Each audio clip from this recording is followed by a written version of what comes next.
Welcome back to my YouTube channel, and please, if you're new here, hit that subscribe button.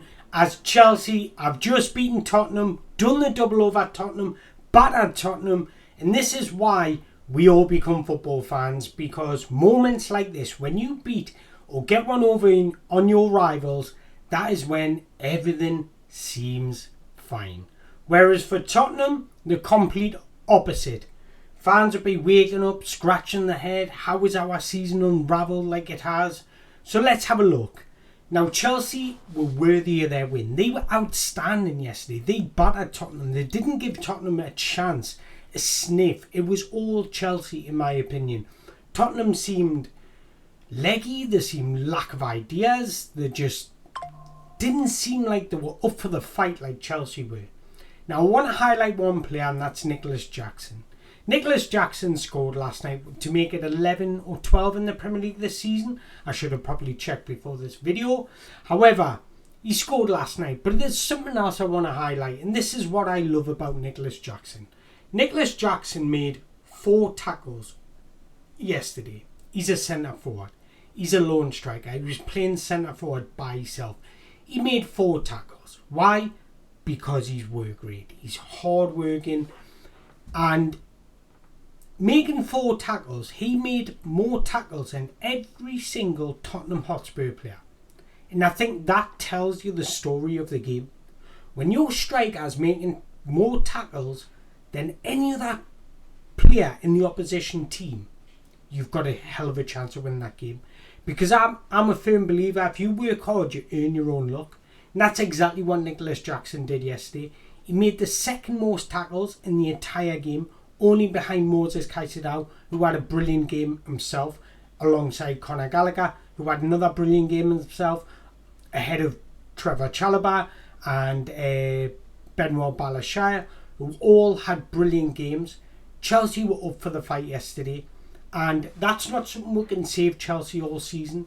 And I said this on my last video, that Chelsea play better against better teams, and they kind of lower the standards against those bottom half teams.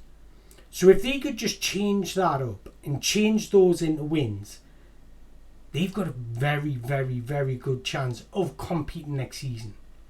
But it does look like Tottenham's season is just demolishing into nothing. What started out as so much hope, everyone raving about Ange, raving about this Tottenham Hotspur team, seeing who needs Harry Kane. But they do need Harry Kane. They miss his presence. They miss him coming in, linking up play, dropping deep, spreading the balls, and they also miss his goal scoring instinct. And it's very hard to replace Harry Kane. But Ange, if you don't have a way of changing the game tactically or setting up your team in an alternative way to most, then you're going to get found out. And that's exactly what's happened with Tottenham Hotspur. They play one way, that way, or no way, and teams have found them out. And that's why Tottenham Hotspur's season is just blown into smithereens like it is. Because with English football not getting the 5th place Champions League, that's now gone to Italy and Germany, Tottenham are going to be qualifying for the Europa League, and that is not where they need to be.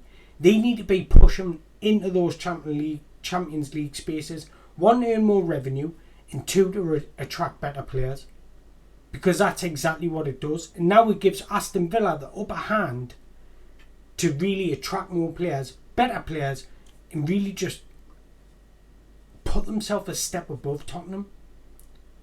Ange came out before the game and said he's not focused on set pieces. What happens again? Chelsea scores on a set piece. Set pieces are paramount in a game. Set pieces are a real thing. They're an absolute weapon to have. And if you don't know how to defend them, it's an absolute nightmare, because teams will take advantage. We've seen it happen with Arsenal when Arsenal scored against them, and we've seen it happen with Chelsea tonight.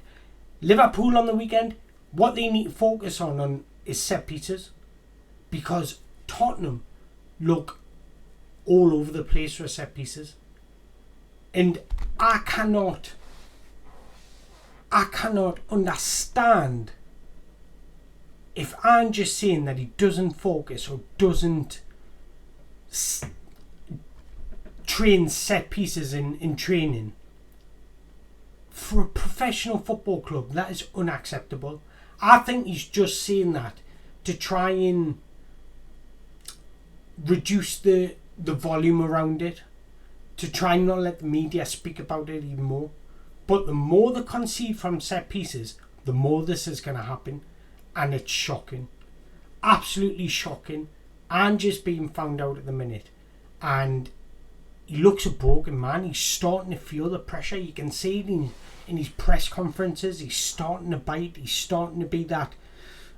He's starting to show a little bit of aggressive nature and being on the defensive. And that's when you know a manager just is not in the right headspace. And he's not right in the headspace at the moment. And they've got Liverpool on the weekend. Yes, Liverpool are not in great form, but they can turn it on like a flick of a switch.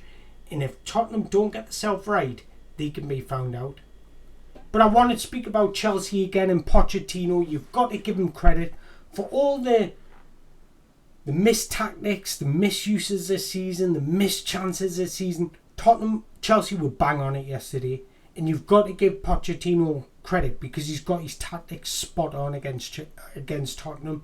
Focus on set pieces and really limit Tottenham's good points, and that's on the counter-attack. And Chelsea were brilliant yesterday for it. And I do think Trevor Chalobah deserves a lot of credit. What Chelsea did was let Tottenham have the ball, really. Tottenham had 63% possession. And the total shots Tottenham had is 19. Chelsea had 16. But Chelsea were clinical and picked the moments right. And I still think, aside from statistics, Chelsea were the better team and thoroughly deserved their win. But what Chelsea did was allowed Tottenham the ball. And Tottenham struggled to break Chelsea down. Whereas Tottenham, I feel, are better on that counter-attack. Using Song's pace. I do think Song should have played closer to Richarlison. For me, he was too far out wide. I think if you bring him closer to Richarlison, they can be more dangerous. But it's easy saying that in hindsight, isn't it? But I do think Chelsea have got a really strong chance of finishing in the Europa League spots now. Pochettino, it's funny because do you think if these performances continue the way they are, will Chelsea fans get behind Pochettino? That is a funny question because it's tough to say because there's games where you think it's never going to work. This is not going to work. This relationship is broken already. But there's games you look at them and think, there's something there. There is something. Because if I was a novice and not watched Chelsea all season, and I watched that game last night, I would have sat there and thought, he's got them ticking. He's got them going. Conor Gallagher getting around the park. Caicedo breaking up play. You've got Nicholas Jackson working hard. You've got Noni Manueke. The pennies finally dropped with him. He looks the player like he was at PSV. And if I'd just looked at that game last night, I would have thought, Chelsea mean business.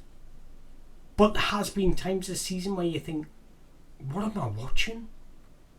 What am I watching? So it's good. I'm not a Chelsea fan, so I can't really comment whether I want Poch in or out next season. So I would love to hear from the Chelsea fans. Based on that performance last night, are you more inclined to keeping Poch? Or do you want him gone completely? Let us know in the comments below. But I think Villa is on the straight and narrow for that Champions League spot, especially now that they've got beat 4-2 in the Europa League in the Europa Conference League last night. I think their mindset is fully focusing on that top four. And for a club, a business, it's understandable. For fans, they would want to see a trophy, but that top four for Villa is absolutely crucial. And I think Tottenham were hoping on Man City possibly winning the Champions League so they could get fifth spot and wouldn't have to focus so much on that fourth. But now that that's not happening, Tottenham's season doesn't look great.